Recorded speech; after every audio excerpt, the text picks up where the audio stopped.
Welcome to lesson number 9, Enroute flight. Now, air navigation is the art of directing an aircraft along a desired course and determining its position at any time. Now, you can navigate by pilotage using visible landmarks to maintain your course by dead reckoning. This includes determining your position based on heading, time, and speed, and by using navigational aids such as VOR or GPS. This lesson focuses on pilotage and dead reckoning skills. Now, lesson number 10 covers navigation with electronic aids. To plan a cross-country flight, you must understand basic navigation tools and skills used by aviators, which is in your flight planning bag of tricks, so to speak. Now, these skills include reading charts, choosing a route, using a plotter, and calculating time, distance, and fuel with a flight computer. You also need to know about classes of airspace and what's required to enter each type of airspace and how to distinguish types of airspace on sectional charts.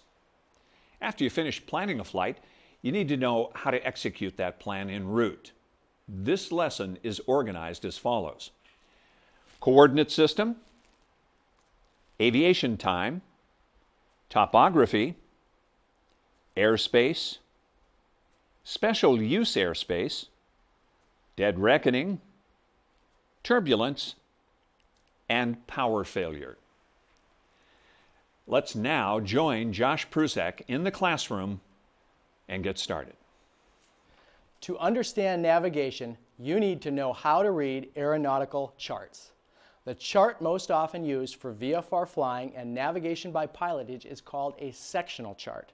Now, pilotage is using visible landmarks to maintain a desired course, and it's the basic form of navigation for beginning pilots operating under VFR.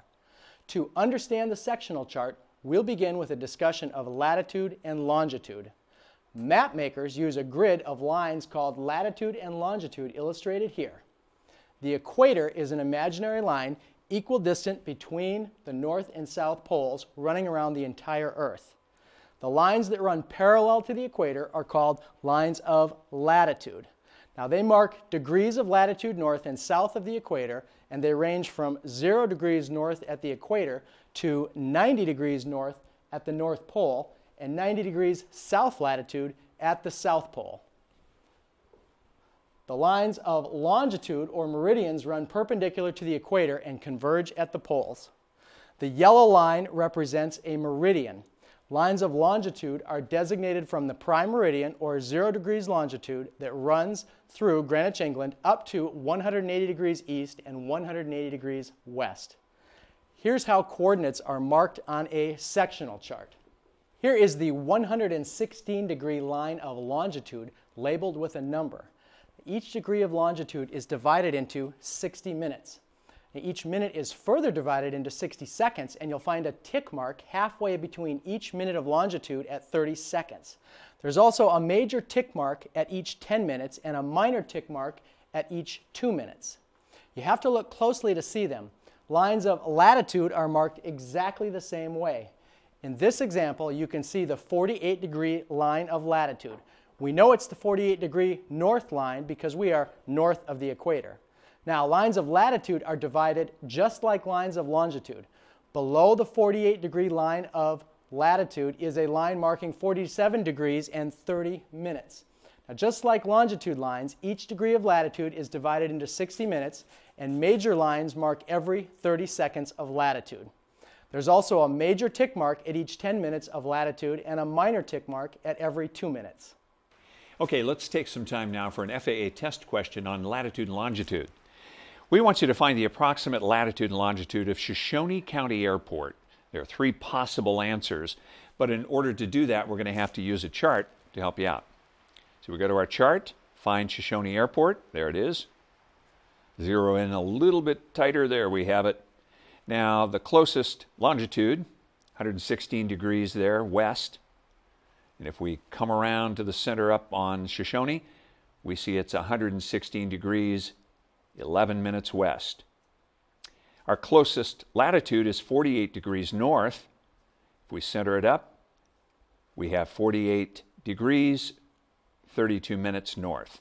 And that's the correct answer there for our question is B. Now, that's pretty simple, but you've got to have the charts. You've got to be able to work with the charts to find that answer. Okay, let's get back to a new topic. This one, aviation time, with Josh. Because airplanes often pass through several time zones during a flight, aviation uses a standard time system all over the world. It's called Coordinated Universal Time, and it's abbreviated as UTC. It's also referred to as Zulu time or sometimes Greenwich Mean Time. Now, UTC is the local time at the 0-degree line of longitude which passes through Greenwich, England. We use local time in our everyday ground-based activities. The lines of longitude or meridians that we just discussed are used as basic markers to divide the world into time zones. That's an approximate division because state boundaries and other considerations such as geographic features are also used to define time zones. You usually don't want a time zone cutting right through a town or a small island. Time zones are established at about each 15 degrees of longitude, which is approximately how far the sun moves across the sky each hour. So each time zone marks 1 hour. Now, the continental U.S. is divided into 4 time zones: Eastern, Central, Mountain, and Pacific time. If you travel from the West Coast to the East Coast, you add 3 hours to your trip because you cross 3 time zones. If it's 12 o'clock p.m. Pacific time, then you depart on that trip. Your departure time is 3 o'clock p.m. Eastern time. The time zones are shown here. Pacific Standard Time covers the Pacific states along the West Coast as well as Nevada. Now, Mountain Standard Time covers most of the mountain states and the Colorado Rockies. Central Standard Time covers the Midwest from Texas all the way up to the Dakotas, and Eastern Standard Time covers most of the eastern United States and also extends up into Michigan. Now, daylight savings time is another thing to keep in mind. When daylight savings time is in effect, each time zone jumps an hour ahead of standard time. One more concept we need to review is the 24-hour clock. This is what a 24-hour clock looks like. Our day is divided into 24 hours, so instead of using AM and PM, the clock is divided into 24 segments as well. This is how you tell time using a 24-hour clock. First of all, midnight is 0000 hours. Now, 1 o'clock AM is 100 hours, 2 o'clock AM is 200 hours, and 6 o'clock AM is 600 hours, and so on until you get to 12 o'clock noon. Now, in the afternoon, just keep adding hours. So, 1 o'clock PM is 1300 hours, 2 o'clock PM is 1400 hours, 3 o'clock PM is 1500 hours, and so on. Coordinated Universal Time is always expressed using the 24-hour clock. And as you'll see, using this system makes calculating and using times for flight plans and weather reports much easier. Now, how do you determine Coordinated Universal Time? Suppose you're in the Pacific Standard Time Zone and you want to convert to UTC or Zulu time. Well, just add 8 hours to the local time. So, 10 o'clock a.m. Pacific Standard Time is 1800 hours Zulu time. Now, when daylight savings time is in effect in the Pacific time zone, add 7 hours to get Zulu time.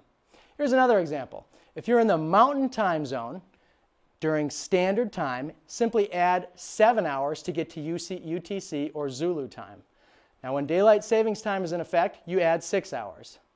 Now, during standard time in the Central time zone, you would add 6 hours, and when daylight savings time is in effect, you would add 5 hours. Finally, in the Eastern time zone, just add 5 hours to standard time. During daylight savings time in the Eastern time zone, add 4 hours to get Coordinated Universal Time or Zulu. Note that as we speed up UTC time, you can clearly see the relationship between UTC and the various time zones. Now, Barry, do you have a rule of thumb for accounting for time differences when flying between time zones? Oh, how I wish I did. I think crossing numerous time zones is the curse and bane of the pilot. When I used to fly around the world, once a month, once around the world, it was the best airline duty I ever had. It was an 11-day trip, but after about 5 days, you'd wind up in Bombay, India, where the clock was about 12 hours off of home time. And there was absolutely no way to compensate for time zone changes. I'm one of the worst victims of that syndrome, the time zone syndrome. I found that in India I would go to bed hungry and sit down at the dinner table and fall asleep. I mean, there was just no way to synchronize my body with time zones when you cross them that rapidly. Even when you go from LA to New York or cross 1 or 2 time zones, it takes a certain amount of time to become adjusted. And the biggest secret about crossing time zones is that there is no secret. There is no way to compensate. You simply have to get to your destination and grin and bear the time zone change until you readapt. And in case you're wondering, it takes about 1 day for every hour of time zone change to adapt to a new time zone. For example, if you're going from LA to London, it's an 8-hour time zone change. I find it takes a week before you're fully acclimated to the new time zone. It's very, very difficult. Some people have less difficulty than others. All right, let's take this test question on aviation time. You're at an airport in the Mountain Standard Time Zone at 16:15 Mountain Standard Time, and you depart for a 2-hour, 15-minute flight to an airport located in the Pacific Standard Time Zone. The estimated time of arrival at the destination airport should be A, B, or C. Now, in order to arrive at the correct answer, we're going to have to follow these steps. You departed at 16:15 Mountain Standard Time. Add 7 hours from Mountain Standard Time to get 23:15 for Universal Coordinated Time. You're going to travel 2 hours 15 minutes, and this is the time en route. That means you arrive at 1:30 Universal Coordinated Time. Subtract 8 hours for Pacific Standard Time, and this puts your time at 17:30 Pacific Standard Time. So, if we go back to our question, the answer is B, 17:30 Pacific Standard Time. That's the correct answer. Okay, switching gears a little bit here, let's talk about en route flight. Now, with as much experience as you have, do you flight plan based on pilotage, dead reckoning, nav aids, or kind of a combination of all? Well, I guess it depends on the weather conditions and where I'm going and the mission at hand. But my favorite kind of navigation, frankly, is to connect the endpoints of my flight with a yardstick. I'm going from A to B, and I draw a long line. I like to go direct, I like to go straight. But then what I do is I modify that line with A, are there any obstacles or obstructions in the way? Are there any reasons why I shouldn't fly that direct path? And also, of course, you have to check NOTAMs and make sure there are no temporary flight restrictions or other kinds of restricted airspace that would inhibit you or prevent you from going direct. But if there's nothing in the way, I love to go direct. I like to take off on a heading and do what Lindbergh did.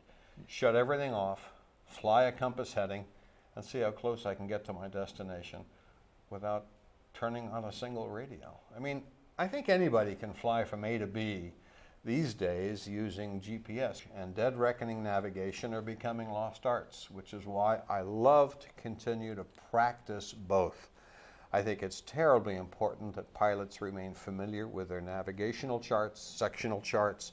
I love to fly along and pinpoint my position using my fingers on the chart and keeping track of exactly where I am. Not only do you remain proficient at that kind of very basic navigation in case the electrical system fails and you can't use GPS, but it also provides a great deal of satisfaction that you can fly the basic way. I suppose if one can say if man were intended to navigate, he would do it with his eyes, and I prefer doing it that way. I love to fly topographically. All right, let's join Josh in the classroom again for a new topic, topography. VFR pilots typically use 3 types of aeronautical charts: the sectional aeronautical chart, the terminal area chart, and the world aeronautical chart. Now, all 3 charts include information about and symbols for airports, airways, obstacles, special use airspace, and other aeronautical data. The scale of the sectional chart is 1 to 500,000, which means that 1 inch equals 6.86 nautical miles. Now, sectional charts are designed for visual navigation of typical light aircraft in VFR conditions. They show terrain relief and useful checkpoints such as towns, roads, railroads, and other distinctive landmarks. Sectionals show the most detail for a general area, and they are revised every 6 months. Now, a terminal area chart looks a lot like a sectional chart, but the scale on this chart is 1 to 250,000, which means that 1 inch equals 3.43 nautical miles. Now, these charts are for a specific city with Class B airspace, and in other words, they show more detail than a sectional chart, but they cover a much smaller area. The World Aeronautical Chart has a scale of 1 to 1 million, which is more convenient in faster aircraft that travel long distances. It depicts cities, railroads, distinctive landmarks, and so forth. Now, these charts have less information about airports and airspace than a sectional chart, and they are revised no more than once a year. Now, let's take a detailed look at a sectional chart, starting with the legend. It shows how airports and other information are depicted on the chart. Now, you can answer many questions on the FAA knowledge exam and the oral examination portion of the practical test just by referring to the legend. For example, this section of the legend shows that airports with control towers are shown in blue and all other airports are shown in magenta. The legend also shows information about other types of landing facilities, such as private airports, heliports, and even seaplane bases.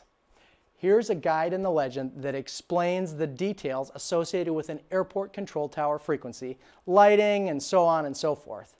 Now, this part of the legend shows you the symbols used for VORs and other navigational aids.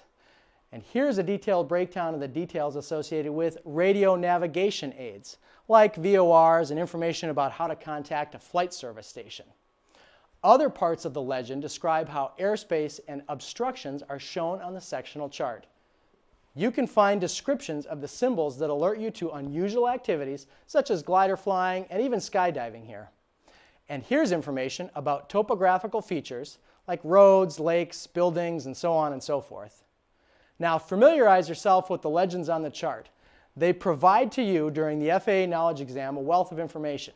Remember, you can answer many questions just by referring to the symbols and other information in the legend. Now, this is Shoshone County Airport, and it's identified by a magenta circle with a line that shows orientation of the runway. Shoshone County Airport also has an information box which provides details about that particular airport. The first number is 2223. It's the elevation of the airport, which is 2,223 feet above sea level. Now, the L that we see indicates that this airport has lighting, or lights for nighttime operation. The number 55 is the length in hundreds of feet of the longest hard surface runway available at Shoshone County Airport. The last 2 digits are dropped, so 55 indicates that the runway is actually 5,500 feet long. Now, some airports have a unicom frequency or a multicom frequency, and in this case, it's 122.8. The magenta circle with a C indicates that 122.8 is also the common traffic advisory frequency for this airport. Now, let's take a look at Garrison Airport. The magenta circle tells you that Garrison is an uncontrolled airport. Now, you would use frequency 122.9 indicated by the C in the magenta box to make traffic reports at Garrison. You'll also learn more about the CTAF and Unicom in Lesson 5. This chart shows Sulphur Springs Airport, and Sulphur Springs is located just southwest of a navigational aid. This box in the center shows a VOR DME. VORs and VOR DMEs always have a compass rose encircling the nav aid, and the compass rose is aligned with magnetic north. Around the compass rose, tick marks, arrows, and numbers designate the radials that beam out from the VOR. Now, here is the 330-degree radial from the VOR, and this is the 180-degree radial from the VOR here. You'll learn how to use navigational aids in Lesson 10, but for now, let's go into more details about how they're shown on the aeronautical charts. Now, the legend describes the symbols for navigational aids, and the first symbol is a hexagon with a dot inside, and this depicts a VOR. The next symbol is a VORTAC. A VORTAC combines a VOR and a military navigation system called a TACAN. Now, the third symbol is for a VOR DME. It combines a VOR and distance measuring equipment. Now, the magenta symbol marks a non-directional beacon, or sometimes referred to as an NDB. While rare, areas such as Faranagot National Wildlife Refuge are shown with blue dots bordered by a solid blue line like we see right here. Now, you should maintain an altitude of at least 2,000 feet above the highest obstruction in these areas. Now, this flag is a visual checkpoint when used when flying in or around Class B, C, or D airspace. The name of the checkpoint in this case, Springfield, is underlined and printed in bold type. Now, visual checkpoints are associated with buildings and other prominent landmarks such as small towns. When possible, always fly near these checkpoints and use them to report your position to a control tower or an approach control when you want to enter their airspace. Air traffic controllers also may use these checkpoints and ask you to fly towards them and report when you reach them. Now let's take a look at obstructions like this radio tower and how they are shown on a sectional chart. This triangle symbol marks an obstruction, probably a radio tower. Now the height of the tower is shown in text next to the symbol. Heights are shown with two numbers, one in bold, the other in parentheses. The bold number in this case, 400, is the height of the obstruction in mean sea level altitude. 295 is the height of the obstruction above ground level. So in other words, this tower is 295 feet tall, which would be 400 feet MSL as read on your altimeter.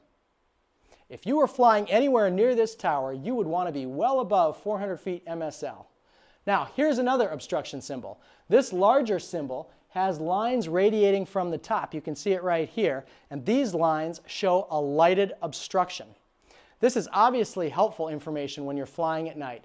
Again, note that the top of the tower is 1,086 feet above ground level, or 1,181 feet MSL. And while now only available in Alaska, a T in a blue circle near a navigational aid indicates a tweeb or a transcribed weather broadcast. Now you can hear the tweeb by tuning in the frequency for that particular nav aid. In this case, a tweeb is broadcast on an NDB on the frequency of 365 kilohertz. Now, elevation is obviously very important to pilots, so let's talk about how it's shown on these sectional charts. These color-coded boxes are a key to the color coding of the terrain. Low elevations are shown in green, and as elevation increases, the color changes to pale yellow, then into brown, orange, and then finally red. Now, contour lines are often drawn at 500-foot intervals. Near Garrison County Airport, you can see shades of green and tan separated by contour lines. Now, the colors illustrate different elevations in the area. You can compare the elevation of the contour lines to the height of the obstructions. For example, this obstruction is marked as 2,212 feet above sea level and 262 feet above ground level. That information makes sense when you compare it to a nearby contour line, which marks the elevation as 2,000 feet MSL. All right, time for a question on topography, an FAA test question. What is the minimum altitude that's required to fly over the Cedar Hill TV towers in the congested area south of NAS Dallas? The minimum altitude. Now we've got A, B, or C, but in order to find that answer, we're going to have to go to the charts to help you out. Here we are.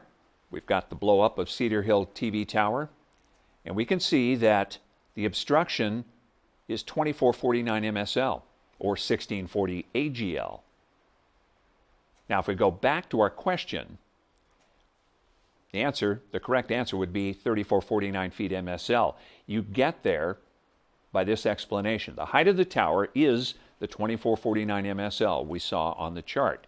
A 1,000-foot clearance is required between obstructions and aircraft over a congested area. So you take the 2449 plus the 1,000-foot clearance equals the 3449 MSL that we arrived at. Got it? Okay. Moving on to a new topic. The next one up with Josh in the classroom, airspace. Now let's discuss airspace. There are several classifications of airspace with different operating requirements. We'll discuss the classifications of airspace, equipment requirements, pilot qualifications, and special use airspace, and how each type of airspace is shown on a VFR sectional chart. Note that the weather minimums, ceiling, visibility, and cloud clearance for operating in each type of airspace are also discussed in Lesson 4, Regulations. Once again, here is the legend typically found on a sectional chart, terminal area chart, or world aeronautical chart. Now, the area in the legend depicts airspace boundary designations. Here's a close-up of that legend. Note the airspace classifications are based on shading color and line type. Note that the column is split for clarity only. Here's an overview of the 6 airspace classifications we'll cover in this lesson. Class A, Class B, Class C, Class D, Class E airspace, and Class G, starting with the least restrictive, Class G, and working our way all the way up to Class A, which is the most restrictive airspace. F airspace is not used in the United States, so we won't discuss that here. Let's begin with the least restrictive airspace, Class G airspace. Now, Class G airspace is also known as uncontrolled airspace, and it's the least restrictive type of airspace. In the early days of aviation, there really wasn't much traffic and not many airplanes flew around in the clouds. So most airspace in the United States was called uncontrolled. Let's take a look at a sectional chart to see how Class G airspace is designated. In fact, Class G airspace isn't really specially marked on the charts at all.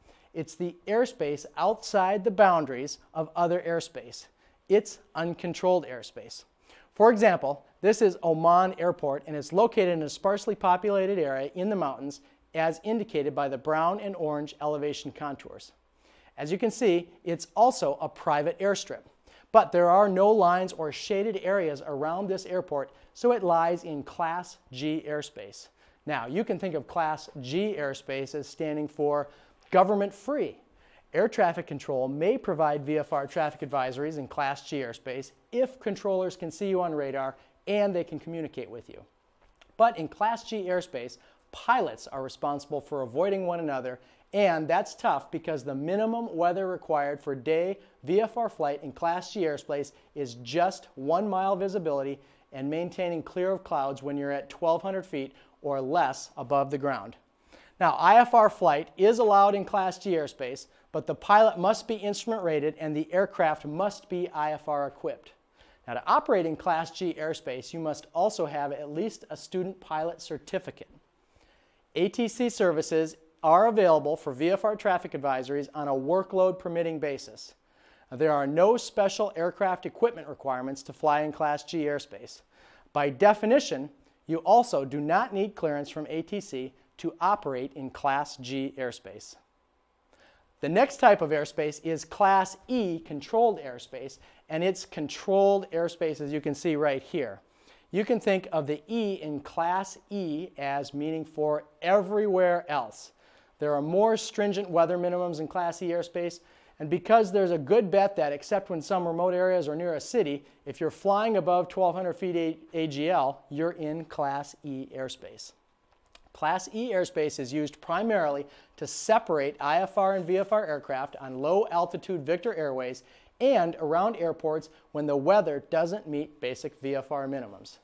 Now, here's a Victor airway used to navigate between navigational aids. You can see the blue line marks the airway right here in the center line. The shaded lines represent the boundaries of the airspace and the Class E airspace, which extends for 4 miles on each side of the center line. This makes the airway 8 nautical miles wide. Now, Class E airspace on Victor Airways begins at 1,200 feet AGL and extends up to, but not including 18,000 feet MSL. It is designated as controlled airspace. Let's take a look at a 3D depiction of a Victor airway. As we've seen, an airway is 8 nautical miles wide. It starts at 1,200 feet AGL and it goes all the way up to, but not including, 18,000 feet MSL. You also find Class E airspace in a transition area as shown by this shaded magenta circle here at Imperial Airport. Now, Class E transition areas typically surround airports that have instrument approaches but no control tower.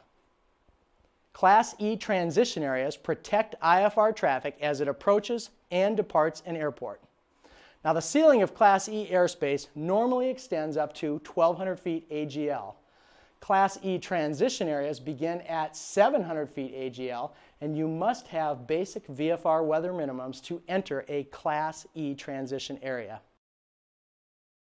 Now, Class E airspace also comes in another variety called the Class E surface-based area, as shown by the dashed magenta line here at Rollins Airport. This airspace surrounds airports with precision approach paths. Class E surface areas are designated at airports that have an automated weather observation system or a certified weather observer. Surface-based Class E airspace typically encircles an airport, and it may even have an extension that gives it a keyhole shape like you see right here. The extensions protect the approach paths that IFR traffic will use. Now, VFR pilots must have at least VFR minimums to enter this airspace. Here's a 3D view of surface-based Class E airspace and a transition area. The transition area starts at 700 feet AGL and it goes all the way up to 1,200 feet AGL. The Class E surface area starts at the ground and joins the transition area at 700 feet. Now you can see that this airspace resembles an upside-down wedding cake. Here are the minimum qualifications and services that the pilot must possess in order to operate in Class E surface area. For pilots flying under instrument flight rules, ATC provides separation between other IFR and VFR traffic in the area. It also provides us VFR traffic advisories on request when workload permits. Many students wonder why you don't have to talk to a controller in Class E airspace. That's an excellent question. Class E is controlled airspace, but in this case, controlled really means basic VFR weather required. As we've seen, Class E airspace is designed to keep VFR traffic away from aircraft operating under IFR, when low clouds and poor visibility limit everyone's ability to see and avoid other traffic. If the weather meets basic VFR minimums, you can fly in Class E airspace without talking to ATC. Now, what are the equipment requirements for Class E airspace? Well, there is no special equipment required to fly in Class E airspace under VFR, so even the most basic airplane can fly in Class E airspace provided the weather meets the basic VFR criteria. And you do not need a clearance from ATC to operate in Class E airspace in good weather. Okay, the discussion's airspace. Let's take an FAA question to test your knowledge. Unless otherwise specified, Federal Airways include that Class E airspace extending upward from which of these? A, B, or C?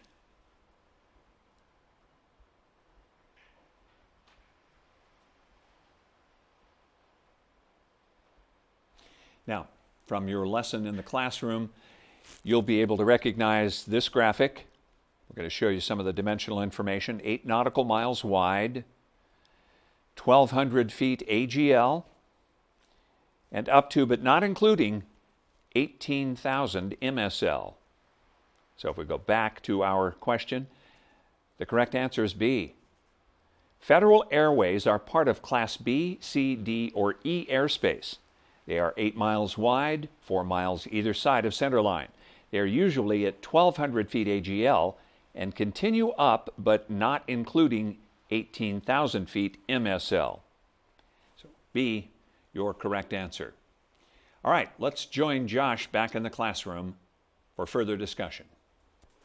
Now we'll discuss Class D airspace. Now, Class D airspace is established around airports that have control towers. Here's the Class D airspace around McNary Field in Salem, Oregon. It's marked with a dashed blue line. You can see it right here. Check this 3D graphic of Class D airspace. Now, it's controlled airspace, and an easy way to remember Class D airspace is to think D for dialogue. It's established around tower-controlled airports. You must establish two-way communication with the control tower before you can enter Class D airspace, regardless of the weather.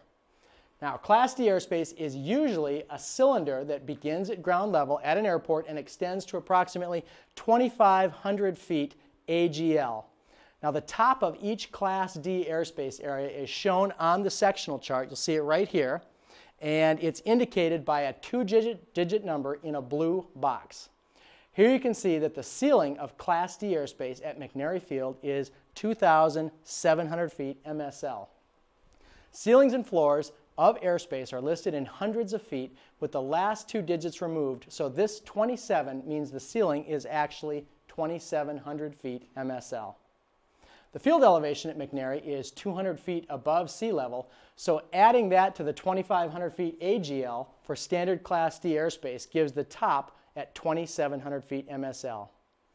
Class D airspace typically has a radius of 4 nautical miles and it's centered on the airport.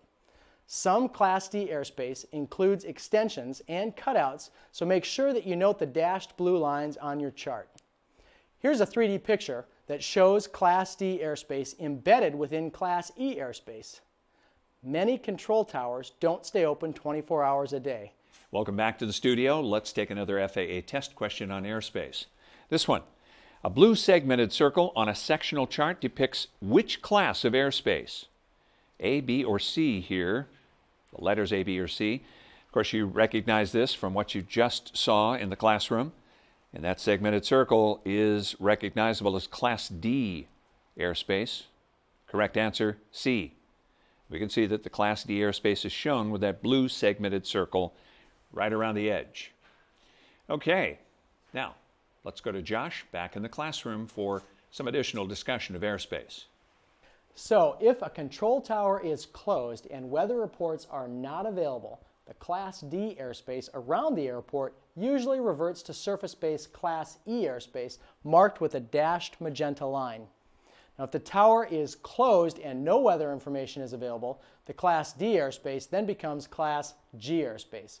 So check the airport facility directory for specific information on tower operating hours and Class E airspace effective times. Now, there are some restrictions when operating in Class D airspace. For example, you need to obey a 200-knot speed limit when operating at or below 2,500 feet AGL and within 4 nautical miles of the primary airport within Class D airspace. If you want to fly an ultralight aircraft in Class D airspace, you also must get permission from ATC prior to flight. And you also can't do aerobatics in Class D airspace unless you get prior approval from ATC. Some Class D airports are surrounded by a terminal radar service area, also known as a TRSA. Now, a TRSA is shown on a sectional chart as a dark gray circle and numbers that indicate the top and bottom of the TRSA airspace. An approach control provides VFR radar traffic advisories to you in a TRSA. Now, you aren't required to talk to approach control, but it's always a good idea. Now, here's what a TRSA looks like. It's typically established at airports that are busier than a typical Class D airport. You'll also find TRSAs around some military airports. Now, you must have a communications radio and a transponder to receive ATC services in a TRSA. Now, the minimum pilot qualification for operating in Class D airspace is a student pilot certificate. Now, before you can fly solo in Class D airspace as a student pilot, your instructor must provide ground and flight training on Class D operations and endorse your logbook. Now, ATC services available to you in a Class D airspace include VFR traffic advisories. But remember that as the pilot in command, it's always your responsibility to look outside and make sure that you see and avoid traffic. Remember, Class D means dialogue. That means you need an operable two-way radio prior to entering Class D airspace, and you must establish communication with the control tower. However, a clearance is not required to operate VFR in Class D airspace. Back for another FAA test question on airspace. This one. Airspace at an airport with a part-time control tower is classified as Class D airspace only. A, B, or C?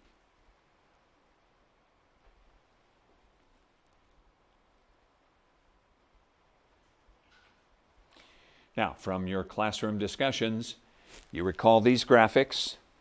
Class D airspace surrounded by Class E airspace. When the tower is not operating and weather information is not available, it reverts to Class E airspace. So the correct answer here would be C, when the associated control tower is in operation. Class D airspace means a control tower is in operation. If the tower closes, it reverts to Class E airspace. Back to Josh in the classroom for further discussion. Now, Class C airspace is a little more complicated than Class D airspace. Class C airspace is centered on medium-sized airports with airline traffic, such as Milwaukee, Wisconsin, Tucson, Arizona, and as shown here in Portland, Oregon. You'll also find Class C airspace surrounding military airports. There are a large number of aircraft, including airliners. Now, all traffic operating inside Class C airspace must establish communications with air traffic control and receive radar services. Now, Class C airspace has similar dimensions from airport to airport. Class C airspace is marked with solid magenta concentric circles, often shown with some cutouts around nearby airports. Now, Class C airspace is also typically divided into sectors like pieces of pie. The ceiling and floor of Class C airspace are indicated in hundreds of feet, as shown here at Portland. These numbers, like a fraction, show the top and bottom of the airspace in a particular segment. Remember, the numbers shown on the chart indicate hundreds of feet MSL, so in this case, the floor of the Class C airspace is at 2,300 feet in this area right here, and the top is at 4,000 feet. Now, the inner ring of Class C airspace begins at the surface, as shown right here, and extends all the way up to 4,000 feet AGL. Portland is close to sea level, so airport elevation plus 4,000 feet for the ceiling gives us a top of 4,000 feet MSL. Now, the base of the Class C airspace in the outer area typically starts at 1,200 feet AGL. Remember, though, that Class C airspace is tailored to fit each individual area. So always note the charted altitudes and boundaries of Class C airspace around a particular airport. For example, the Portland Class C airspace has a floor at 2,300 feet MSL in this part of the outer ring to allow for airplanes to fly above hills and still remain below 1,200 feet AGL. Now, here's a 3D view of Class C airspace. Think of the C as communications within 20 nautical miles of the airport. Remember, radar services are mandatory in Class C airspace, so you must have a transponder. Now, as you approach Class C airspace, first establish two-way radio communication, and second, watch out for traffic. A typical Class C airspace has an inner core from the surface with a radius of 5 nautical miles. The outer area typically has a radius of 10 nautical miles from the airport. Now, Class C airports also have a 20 nautical mile outer area. Radio contact is not required when operating outside the Class C airspace, but it's a good idea to call approach control when you're in the outer area and let them know your intentions because there's a lot of traffic around the Class C airport. Now, the upper layer usually starts at 1,200 feet above the surface, and the ceiling is usually at 4,000 feet AGL. Remember, however, that the numbers on the chart show altitude in MSL, which is what you read off your altimeter in the cockpit. All aircraft must have an altitude reporting or Mode C transponder to operate in Class C airspace. As you probably know, a transponder sends a code to the ATC radar screen. The Mode C part of the transponder signal transmits your altitude from the encoding altimeter in the cockpit. Now, all pilots must establish two-way radio communication with ATC before entering the airspace. That's why you want to start thinking about communication with ATC when you're about 20 miles out. Class C airspace has a speed limit. You may not exceed 200 knots indicated airspeed while operating below 2,500 feet and within 4 nautical miles of the primary airport. You may also not perform aerobatics or fly an ultralight aircraft in Class C airspace. Now, ATC communication is established when ATC replies with your call sign or your N number. This is important because if ATC says stand by or does not use your call sign or N number, you can't enter Class C airspace. However, you do not need a clearance to fly in Class C airspace. Now, the minimum pilot qualifications for operation in a Class C airspace is a student pilot certificate. However, before you can operate solo in Class C airspace as a student pilot, your instructor must provide ground and flight training on Class C airspace operations and make an endorsement in your logbook. Now, ATC services available in Class C airspace include IFR-IFR separation and IFR-VFR separation. IFR aircraft are always separated from other IFR and VFR aircraft. But remember, when the weather is VFR, all pilots are still responsible for avoiding other traffic, even when they're receiving VFR advisories from ATC. Now, equipment requirements in Class C airspace are an operable two-way radio to establish communications, and remember, you must have radio contact with the aircraft's N number. What do you see as the biggest opportunity for a VFR pilot to ensure safe passage between departure and arrival? Well, when operating in high-density airspace, and I presume that's what you're really talking about, there's not a lot one can do except try to choose routes that are out of the way of arrival and departing IFR aircraft, if those routes are known. And they're usually published, at least in the high-density areas, on the back of charts. They're called flyways. Avoid the flyways. But when you start talking about avoiding traffic and preventing mid-air collisions, the single biggest thing I can think of today is to avoid burying your head in the cockpit and studying these glass cockpits, spending too much time with GPS systems and so forth. I know that all this new high-tech stuff is a lot of fun, and there's a lot of advantage to it, but I have seen so many pilots spending so much time with their heads in the cockpit, not looking out the window. Welcome back. Let's pick up another FAA test question for you on airspace.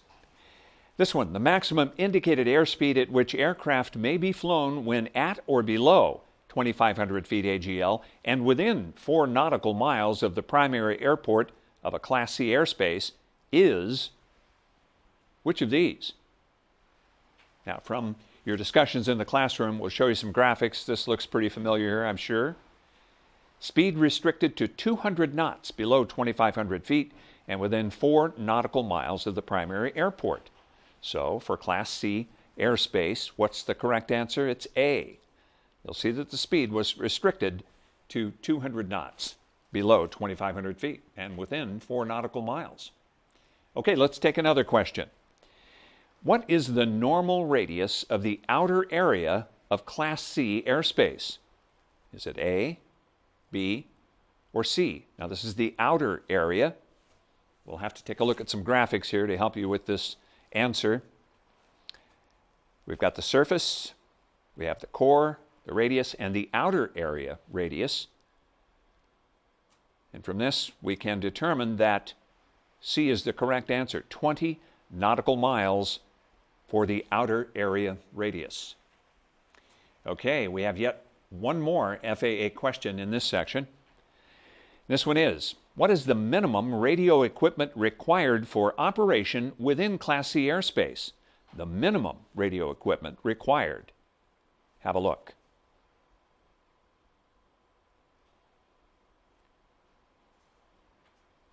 Okay, from your discussions in the classroom, we hope you get this one. The correct answer is C. You need to have two-way radio communications and a transponder with mode C. But the question didn't say anything about mode C. It said a 4096 code transponder. What that really means is if the transponder has the capability of broadcasting with mode C, 4096 different codes, 4,096 different codes. Wow, that was a tough one.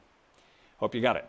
All right, let's return to Josh with more information on airspace. Now, Class B airspace is the next category of airspace we'll look at. On a sectional chart, Class B airspace is shown by these solid blue lines. Class B airspace is designed to protect the main arrival and departure paths for airliners and to protect the airports that they serve. So the shape of Class B airspace does vary from airport to airport. Now, Class B airspace has another unique feature called the Mode C veil, which you see right here. The Mode C veil is a ring that extends 30 nautical miles from the primary airport at the center of the Class B airspace.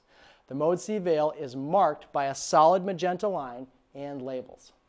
Now, you must have a transponder with altitude reporting capability to fly within this ring, even when you remain below or above the Class B airspace, and even if you're not required to communicate with air traffic control. Class B airspace is established around the country's major airports. It serves a large number of airplanes, and you can expect to find air carrier operations. There's also mandatory radar service for all traffic.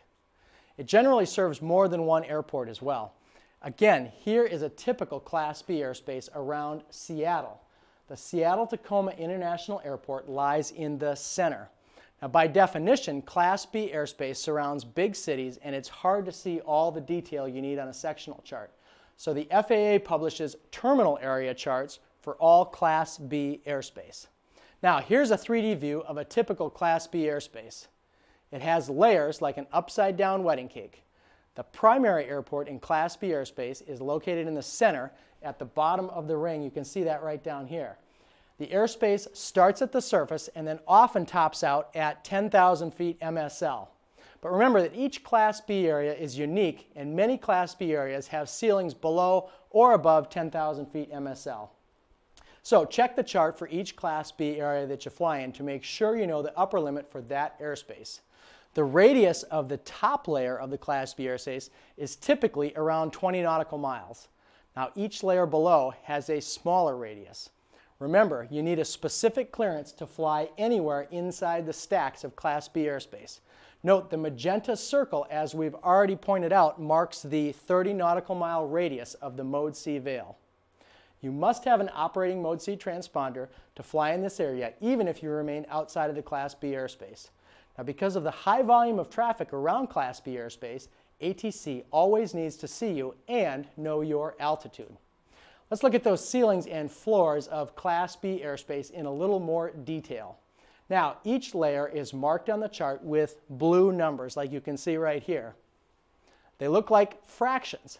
The top number always shows the top of the Class B airspace in that particular segment in hundreds of feet MSL. Now, the bottom number shows the bottom of that particular area. This label shows that the Class B airspace in the area starts at 3,000 feet MSL and ends up at 10,000 feet MSL. Now, all traffic must receive a clearance to operate inside Class B airspace. Establishing communications with ATC is not enough. You must hear the magic words, "Cleared to enter Class B airspace." Now, don't be afraid to ask the controller to confirm that you are, in fact, cleared into Class B airspace. You must advise ATC of your intended route and receive a clearance before you take off from an airport that lies inside Class B airspace. Note that ATC will often assign specific altitudes and headings for you to fly when you're in Class B airspace. You must comply with those instructions. Now, Class B airspace takes up a lot of space, so many Class B areas also have terminal routes to help low-altitude VFR traffic move efficiently around, under, and even in some cases, right through the airspace in VFR weather.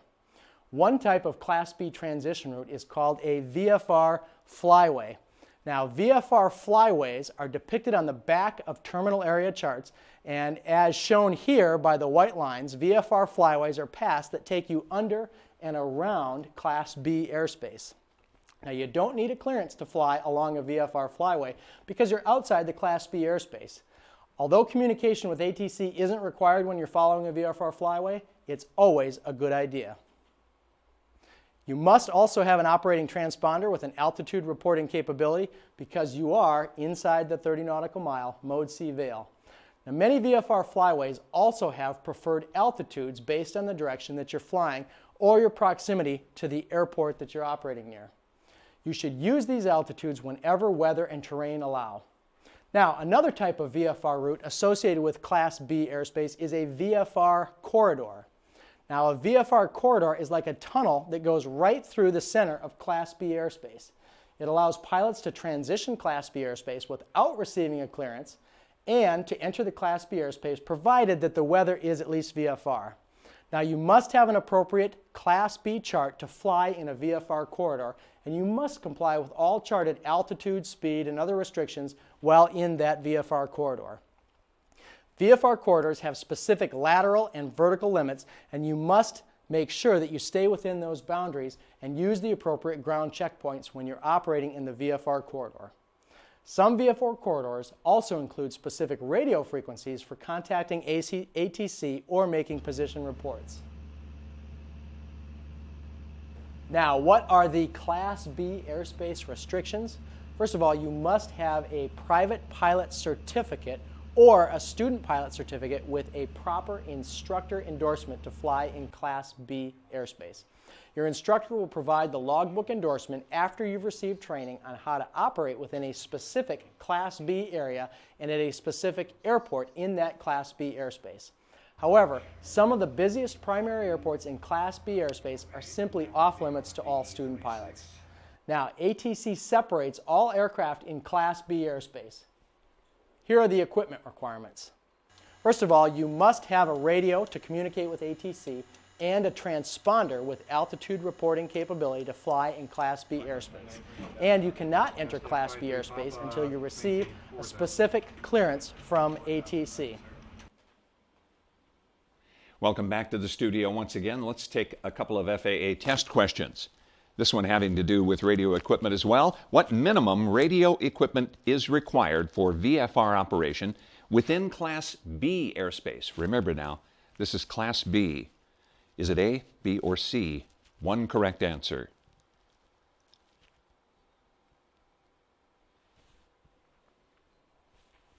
You got your answer? Okay. What minimum radio equipment requirement for VFR operation in Class B airspace? The answer is B. Two-way radio communications equipment, a 4096 code transponder, and an encoding altimeter. All right, let's take one more question before returning to the classroom. This one.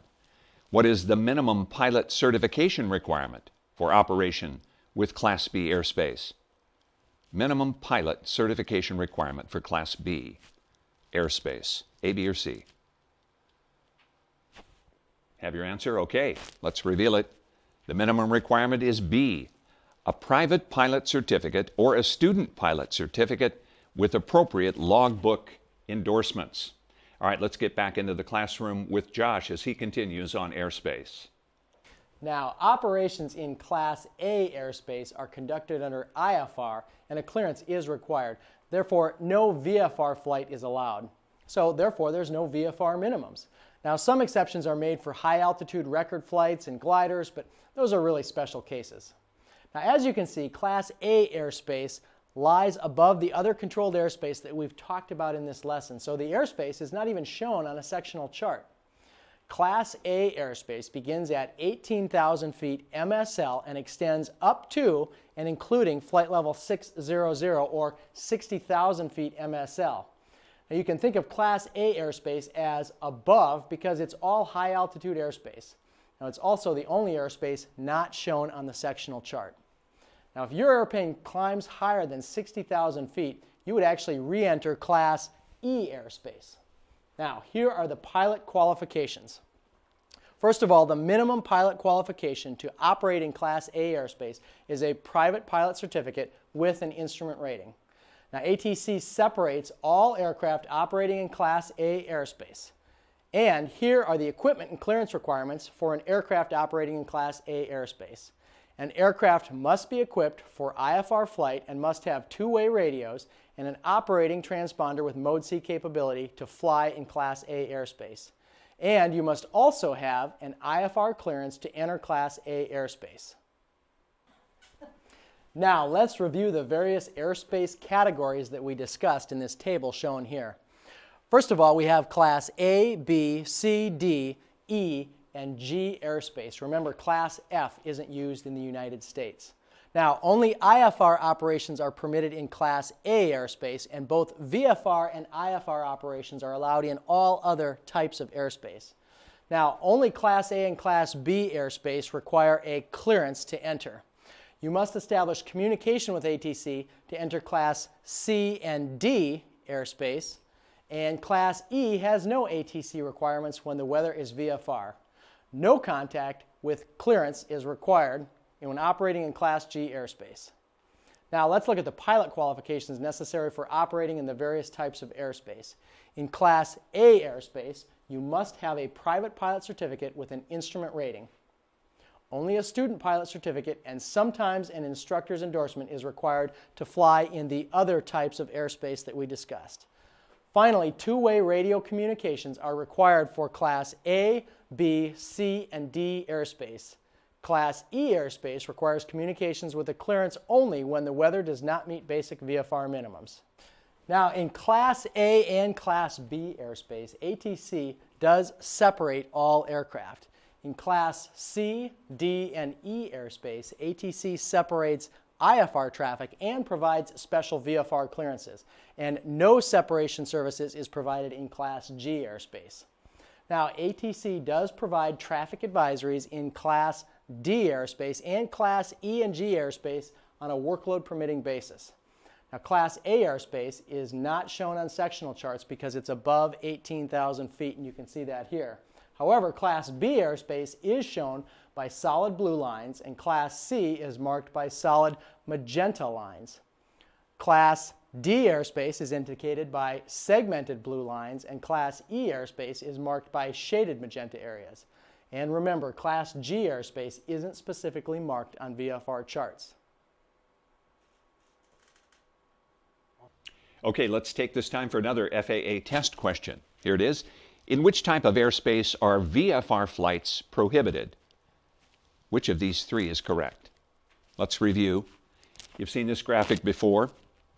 Airspace Summary, okay, Class A, IFR only.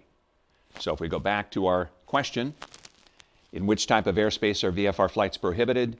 The answer is C, Class A airspace. All operations are IFR, VFR is prohibited. Okay, moving on to a brand new topic. This time, special use airspace. Let's join Josh in the classroom. Some types of airspace don't fall into the airspace classes that we've already discussed so far. They belong in a category of special use airspace because, as we'll see, they're designated for specific, unusual purposes, including military operations.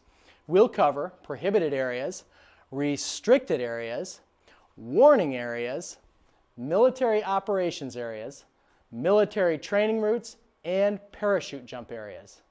Now, one type of special use airspace is a prohibited area. Prohibited areas are established for security purposes, and they're just like they sound, prohibited. You can enter them only with special permission from the controlling agency, and as a civilian pilot, you are not likely to get the okay to fly in a prohibited area. Prohibited areas are indicated by blue lines and hash marks and are shown with a label like this one here. This is P56, and it overlies the White House in Washington, D.C. Now, restricted airspace is established over areas where it would be dangerous for civilian traffic to operate, and you see one right here. Restricted areas are often associated with military operations that include firing and dropping live weapons, test flights, and other hazardous activities. Now, they are marked with blue lines and hash marks and a restricted label that includes letters and numbers. Now, although it's generally best to avoid restricted areas at all times, you may be able to transition through a restricted area as long as it's not in use and you receive a clearance from ATC. Some restricted areas are active only part-time. You can find information about restricted areas on the Airspace tab on a sectional chart. That section lists the hours of operation and the controlling agency for each particular restricted area. Now, the controlling agency is usually the Air Route Traffic Control Center that covers that part of the country. Flight service stations also have information about restricted areas, and you can check with them as well. Now, a warning area is the next area we'll take a look at, and that marks airspace that lies over international waters and in which hazardous activities, like those associated with restricted areas, may be going on. Now, the FAA can't claim responsibility over airspace that they don't own, so you don't actually need permission to fly into warning areas, but as the name suggests, it is wise to keep out or at least check with flight service about what might be going on in a particular warning area. Next, a military operations area is commonly called a MOA. MOAs, like this one shown right here, outline areas where the military flies high-performance aircraft on training missions that may include aerobatics, formation flying, simulated air-to-air combat, high-speed, low-altitude tactics, maybe some air-to-air refueling, and other activities that create hazards to civilian traffic. Now, a MOA is marked with hashed magenta lines and is including a label and a number. The MOA is named Whitmore 1 MOA in this particular case and is shown by this circle right here. You do not need permission to enter a MOA as no live weapons are involved, but whenever possible, it's a good idea to avoid MOAs on your flight. If you do decide to fly through a MOA, you should verify its status before wandering inside. Now you can learn more about MOAs in the Airspace tab on a sectional chart. The information available there includes the floor and ceiling of the MOA, operating times, and the particular name of the controlling agency. Next, military training routes crisscross other types of airspace, and you can see a couple shown right here. They're most often used for high-speed military training flights below 10,000 feet MSL. Now, military training routes, or MTRs, are marked with shaded black lines, like we see a few right here, and they're often labeled VR for VFR flight or IR for IFR routes. Now, the 4-digit numbers mark MTRs that have no segments above 1,500 feet AGL. Routes that are labeled with a 3-digit number have segments above 1,500 feet AGL. Military aircraft using MTRs do not have to obey the 250 knot speed limit below 10,000 feet. So as you cross areas with military training routes, exercise extreme caution. Contact a flight service station to learn about activities on MTRs along your particular route of flight. Now, the last special area we'll discuss is the parachute jump area. The parachute symbol at Skydive Oregon, shown right over here, marks an area with busy skydiving operations. Areas with skydiving are listed in airport facility directories and on sectional charts. Pilots should definitively remain clear of these areas, as you won't often know the exact hours of their operation. The only way to positively identify when jumpers are in the air is to monitor the jump frequency. Many skydiving operators use the Common Traffic Advisory Frequency, or CTAF, at an airport to announce when the jumpers are in the air. Skydive Oregon, which is based at a private strip, does not even have a CTAF frequency, so you should stay well clear of that particular area. In this update, alert areas are spelled out in greater detail. Alert areas are depicted on aeronautical charts to inform pilots of areas that may contain a high volume of pilot training or an unusual type of aerial activity. You need to be particularly alert when flying in these areas. All pilots, whether you're involved with the area activities or just transitioning, are equally responsible for collision avoidance. Welcome back to the studio. This time, 2 FAA test questions. The first, which special use airspace may you enter without special permission from ATC under VFR conditions? A, B, or C? Again, a fairly straightforward answer. Which special use airspace? Military ops area. Answer C. Military ops allows you to enter without prior permission, even though you legally can. Not a real good idea to do so. All right? Let's take the second question now. Parachute jump areas are found in the following publications. Which of these, A, B, or C, is correct? Only one correct answer. Parachute jump areas. Okay. Found in which of these publications? The answer, C, once again, in sectional charts and in the airport facilities directory. Okay, we're going to move on to a brand new topic. This time, dead reckoning. Now we're going to discuss pre-flight planning using a handy device, the E6B flight computer. Now the E6B is a circular slide rule designed specifically to help you make calculations for pre-flight planning. The E6B helps you solve all kinds of problems, including time, speed, fuel, and distance calculations.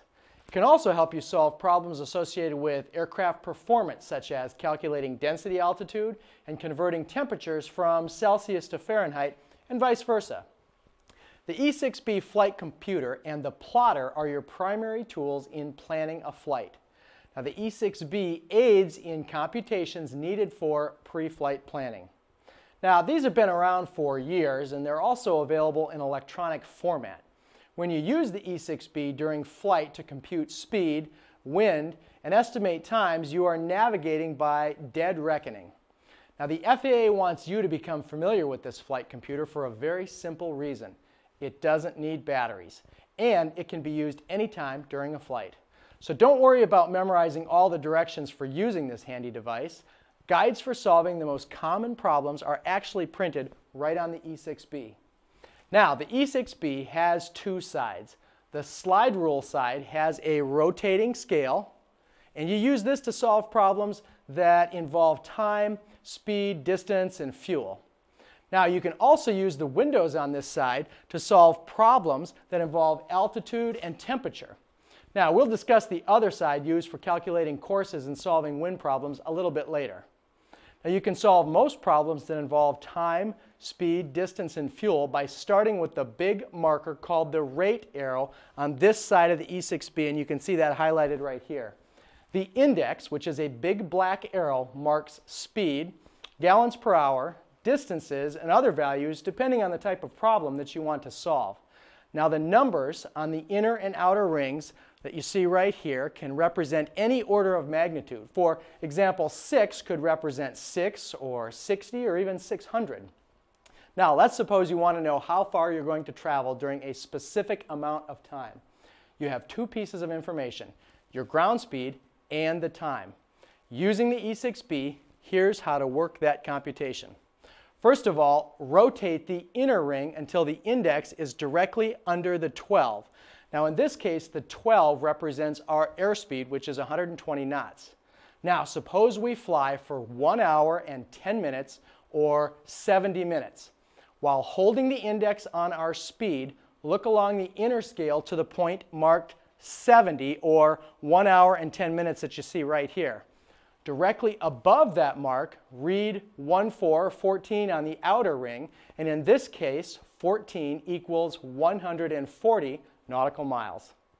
Now, let's say our airspeed remains the same at 120 knots. However, this time we only fly for 45 minutes. First of all, leave the index on the 12 for 120 knots and look along the inner ring to find 45 minutes. Now, leave the index on 12 for 120 knots. You found that. Then read the distance directly above the outer ring. It's actually 90 nautical miles right here. Okay, now that we have the basics, let's go to our giant E6B and solve the following problems. Suppose we have time and distance, but don't know the airspeed. Let's say we've flown for 30 minutes and traveled 90 miles. What's our ground speed? Line up the time, 30 on the inner scale, beneath the distance, 90 on the outer scale. Let's take a look at that here. First, we find 30 on the inner scale, and we rotate that to line it up with 90 on the outer scale, just like that. Now, in order to find our ground speed, simply look along the edge of the E6B until we find our rate arrow right here. And in this case, the rate arrow is pointing at 18 or 18. So keeping all the units in the same order of magnitude, we know that this equals 180 knots. Let's take a look at another type of problem that we can solve using our E6B flight computer. In this case, it's a density altitude problem. I'll give you a scenario. Let's say we're at an airport and we want to determine what the density altitude is to determine if it's safe to take off. Well, we can determine our pressure altitude from the instrumentation we have in the aircraft, and we can also get the temperature from the local airport thermometer. Here's how we'd solve that problem. First of all, set the altimeter to 29.92 in your aircraft, and let's determine that it's 5,000 feet pressure altitude. We would then locate our pressure altitude on the scale of the E6B right here, where it says pressure altitude in thousands of feet. In this case, there's the 5, which indicates 5,000 feet. Now, we determined that the outside air temperature was 20 degrees Celsius, so we look at this scale right here, which has air temperature in Celsius. We look for the tick marks to identify 20 degrees Celsius, and we're going to rotate that until the 20 is just above the 5,000 feet, and you'll see it right there. Now, to determine our density altitude, simply look under this arrow right here labeled density altitude and read that our density altitude is just a shade under 7,000 feet. Okay, next segment. Okay? Airspeed correction. Okay? Let's take a look at yet another type of problem that can be solved using the E6B flight computer. In this case, it's an airspeed correction. And again, we're in luck because the instructions are printed right on the E6B. So here's the situation. We're flying our aircraft at 10,000 feet, and we want to determine what our true airspeed is. In order to do that, we need to determine what our pressure altitude is and what the outside air temperature is. I'll give you a couple of values. Let's say that our altitude, pressure altitude, is 10,000 feet and our outside air temperature is 20 degrees Celsius. Let's look at the E6B to determine how we would solve that problem. First of all, locate our pressure altitude, again on this scale labeled pressure altitude, and we identified our pressure altitude as 10,000 feet, shown right here. Then we identified our outside air temperature, shown on this scale as 20 degrees Celsius. We simply rotate the slide until 20 degrees Celsius is opposite 10,000 feet, just like that. Now, if our calibrated airspeed is 120 knots, then our true airspeed is shown on the outer ring right here. And in this case, it's just a shade over 145 knots. Looks to be just about at 146 knots true airspeed. Let's take a look at another type of problem that can be solved using the E6B. In this case, it's a temperature conversion. Let's say that we're at an airport and we know that our temperature is given in Fahrenheit, and we'd like to determine what our temperature in Celsius is because all our performance charts in our aircraft are based on Celsius. Well, we're in luck because the E6B includes a temperature conversion scale at the bottom of the calculator. If we know that our outside air temperature in Fahrenheit, for example in this case, is 68 degrees, we simply look at the Fahrenheit scale to find 68. And in this case, it's right about here.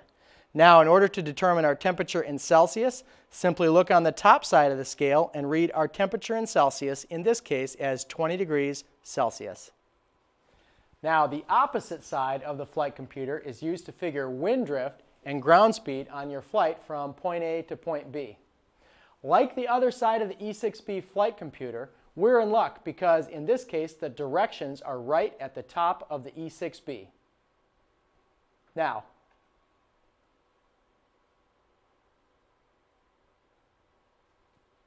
we're going to work out an example problem with this side of the computer. You're going to be writing on the E6B flight computer throughout your entire career in aviation. You're going to keep this instrument around for a long, long time. So make sure you use a dry erasable marker or a number 2 pencil when you mark on the E6B flight computer. Here's the example for our problem. The true airspeed is going to be 170 knots. The wind will be 330 degrees at 39 knots, and true course is going to be 30 degrees. Here are the directions. Notice there are 6 steps involved on this side of the E6B used for ground reference. First, set the window direction under the true index. Then, mark the wind velocity up from center point. Third, set true course under true index. Then, slide the wind velocity up to the airspeed. Then, your ground speed will read under the center, and your wind correction angle will read between the center line and the wind velocity mark. Let's perform these steps on the giant E6B. Step number 1, set the wind direction under the true index. Now here we can see the true index right here at the top of the E6B, and the wind direction is 330 degrees. So let's locate that along the top and let's set that right underneath the true index. Now step number 2, mark the wind velocity up from the center point. Now you may also want to make the grommet line up with one of these major velocity marks that you see right here. Here's our grommet in the center. In this case we'll pick 150, and let's go ahead and line that up. There's the grommet and there's 150. Now the wind is at 30 knots, so 150 plus 30 is 180 knots. Let's take our marker and draw a line down to 150. Now let's also put an arrow on this so we can remember which direction the wind is from. Step number 3, set the true course under the true index. Remember, here's our true index here, and our true course is 30 degrees or 030. So let's find that on our inner scale and set our true course right there. Now, step number 4, slide the wind velocity mark to the true airspeed. In this case, the true airspeed is 170 knots, So we'll move that wind velocity mark to 170. Here's our mark where we started, and there's 170. Now, step number 5, from that, we're able to read our ground speed under the center grommet. Here's the center grommet. So in this case, our ground speed is going to be 153 knots. Next, we'll accomplish step 6 to solve the wind correction angle. You can see here's the ground speed right here. And on this portion of the E6B, you'll see some wind correction angles. Notice here's 5 degrees and here's 10 degrees. So our wind correction angle can be read right here at the mark where we put our wind, right here at 9 degrees. And in this case, since it's to the left of our ground speed, it's 9 degrees to the left wind correction angle. Do you think here's kind of a cute question, do you think there's any life left in the E6B? I would like to think there is. At least I hope there is. The E6B computer allows a pilot to literally draw a wind triangle. And he gets to visualize the relationship between airspeed, wind speed and direction, and where he's going. I know that you can just punch in a few numbers on a calculator and get the same results even more accurately, but you don't have the sense of what the wind is doing to the airplane. You don't think in terms of crab angles and drift angles as you do when using an E6B. I think the E6B is essential for learning the relationship between wind, track, and the airplane, what it's doing. I used to teach, and I still like to teach new students to actually draw wind triangles right on the chart and get a sense of what's happening, the relationship between wind and the aircraft. And the E6B helps to do that. But the calculator, it's so easy to stroke a wrong key and come up with the wrong information. And if you don't have a good sense of what to expect as an answer, you might rely on the wrong one. Now, we're done using the E6B flight computer for this problem, but there are still more steps to find the answer. We still have to come up with a compass heading. We still also have to compute our variation and deviation. And the final answer takes 4 steps. And the good news is that we've already figured out a couple of our 4 steps by using our E6B. We've already computed our true course and our true heading. Finally, we'll compute the magnetic heading and the compass heading. Now, using the plotter that you see right here, we're going to draw the course line from point A to point B with the center point of that plotter at some point along our course line. There's the center point right there. Then we would rotate the compass of the plotter to align it with a line of longitude. Then you center the compass rose. Now, these lines of longitude appear about every 30 minutes on the sectional chart. Now, you have to also account for wind direction and how it is going to affect your ground track. Now, here's an example. Here is an airplane on a ground track of 360 degrees, but notice that the wind here is from the east. Now, to maintain this track of 360 degrees, you have to take a bite out of that wind. In this case, about a 20-degree heading to maintain a ground track of 360 degrees or to the north.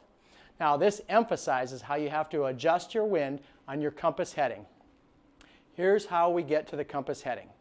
True course plus or minus our correction angle gives us our true heading. Now, before we continue, you have to understand a new concept, and that is the difference between a magnetic North Pole and a geographic North Pole. The difference is in location between these two areas, and the magnetic and geographic areas cause variation. And that variation is plotted on our aircraft sectional charts and our WAC charts as something called an isogonic line. Now, isogonic lines are shown on sectional charts. This happens to be one right here as a dashed magenta line. This one happens to indicate 5 degrees west, and you can see that right here. Now, there's a rule of thumb to remember with isogonic lines. East is least, west is best. Now, when you have an eastern isogonic line, say 5 degrees east, you subtract from your true heading.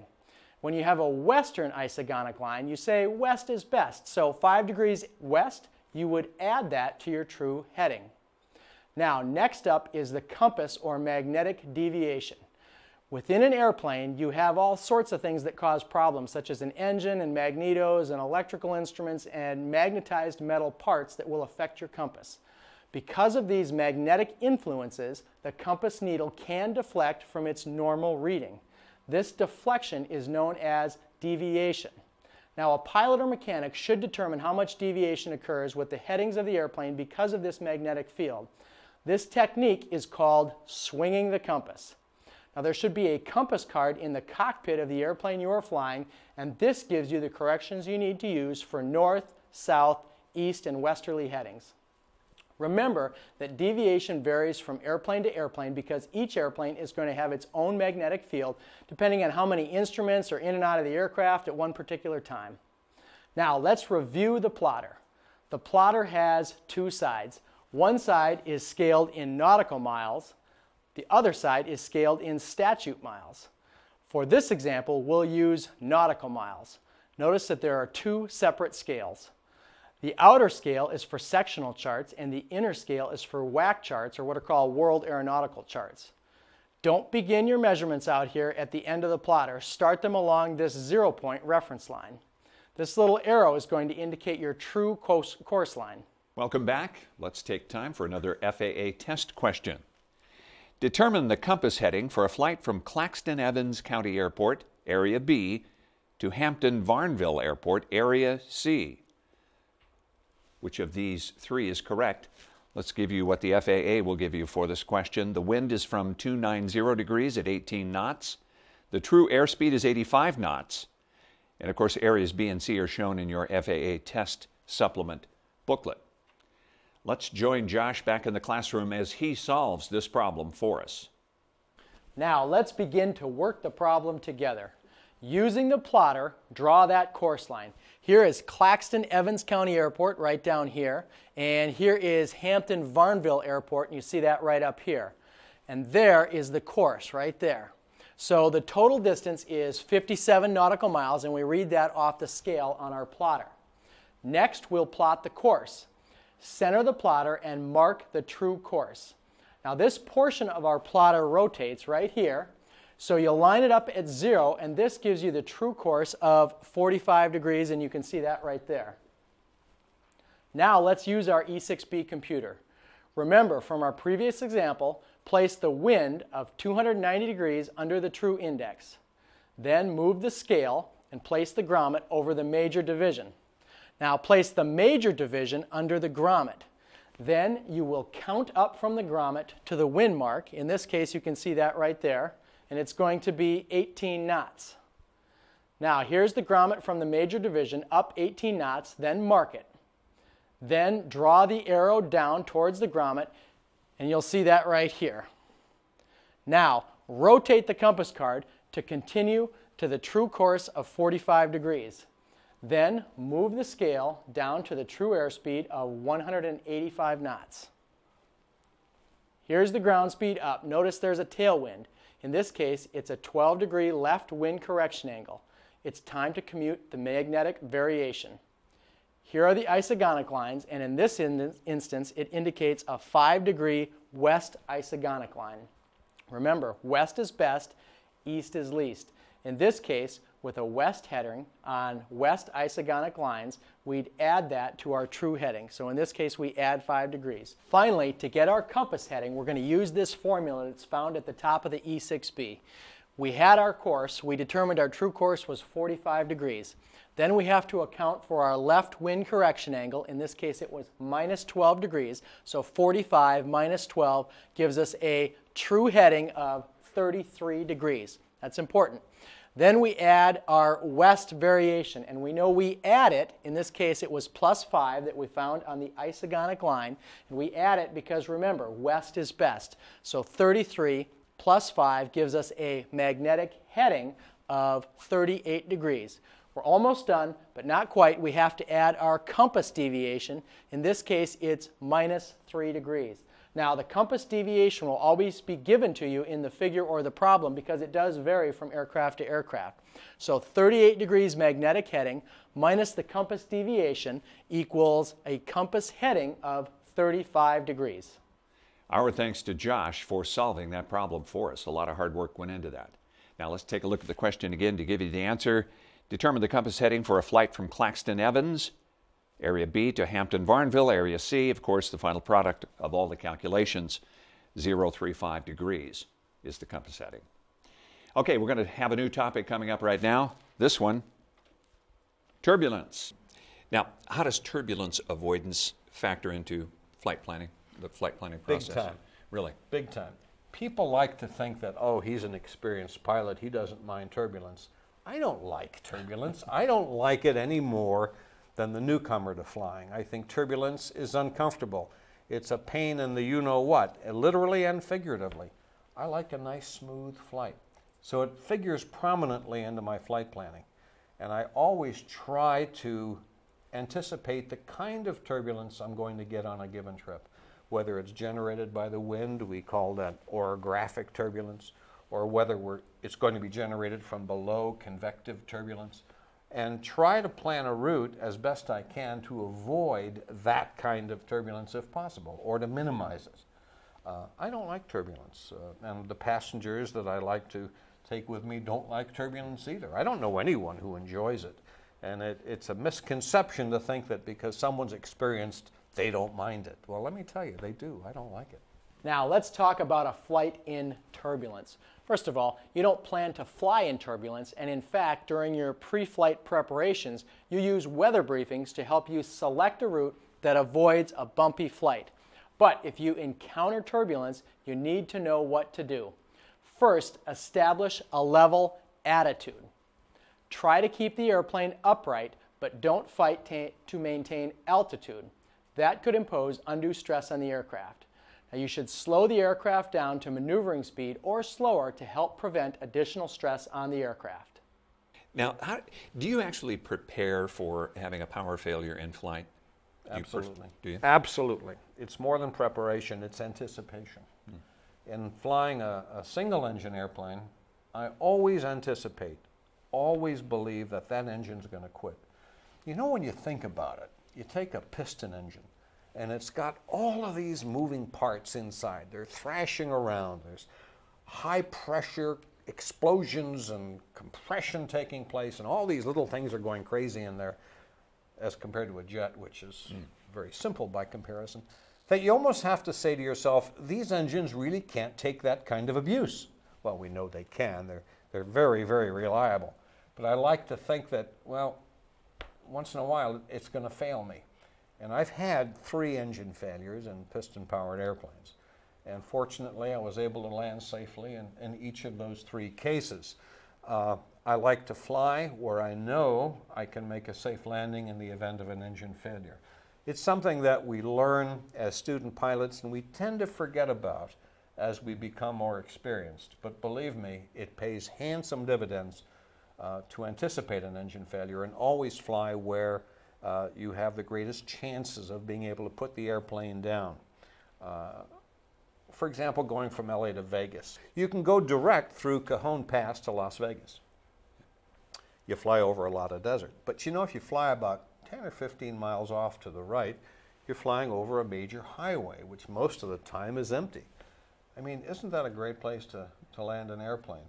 But not only that, not only is it nice to have a place to put down in the event of an engine failure, but you know someone's going to find you right away. I mean, the highway does have traffic on it. Rather, if you land out in the desert somewhere, people might not find you. It's something that really bothers me that a lot of pilots do. They'll taxi out and they'll go through their checklist, their before takeoff checklist. And one of the items, of course, is to always be on the fullest fuel tank for takeoff. And I watch people just before takeoff switching to the fullest tank.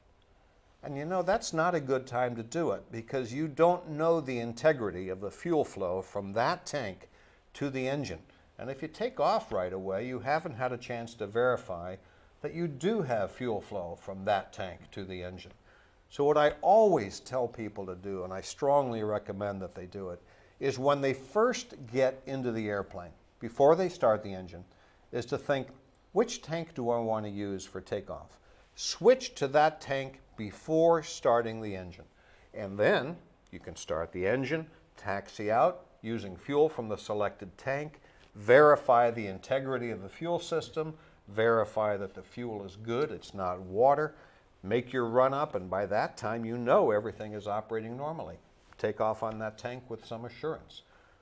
Don't wait until just before takeoff to switch to the fullest tank. Outstanding. Barry, we appreciate your insights very much. Thanks for being with us in the studio My pleasure. today. They tell me if you wind me up, I can keep on going. There you go. Well, we'd love to have you back, and if we can work that out, we'll do it. Anytime. All right, well, let's go back to our instructors at this point. If you experience a power failure in flight, try to remain calm while acting quickly to assess your situation.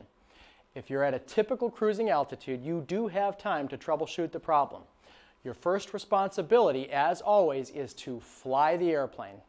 In this case, that means immediately establishing best glide speed to give you time to locate a suitable emergency landing site, run the appropriate emergency checklist, and if possible, to contact ATC for assistance. Then second, locate a suitable landing site. If you can't get that engine restarted, you're going to have to land somewhere, so you need to find a suitable landing site right away and start maneuvering towards it.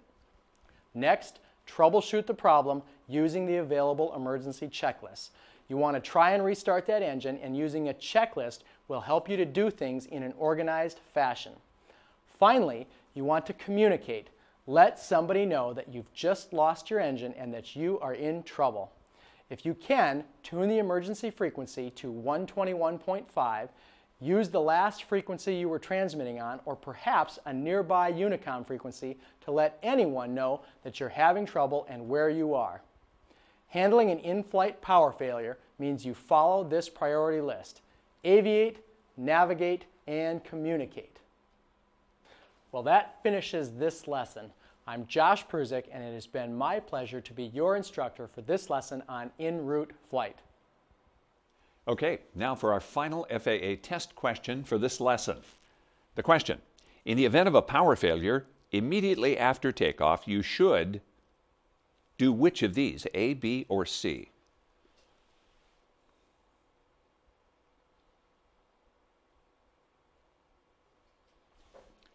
Okay, in the event of a power failure, immediately after takeoff, you should B, fly the airplane first, locate a suitable landing site, troubleshoot with your checklist, and communicate. We know that en route power failures happen very rarely, and if it does occur, you should always use the proper procedures. Okay, that wraps up our lesson number 9.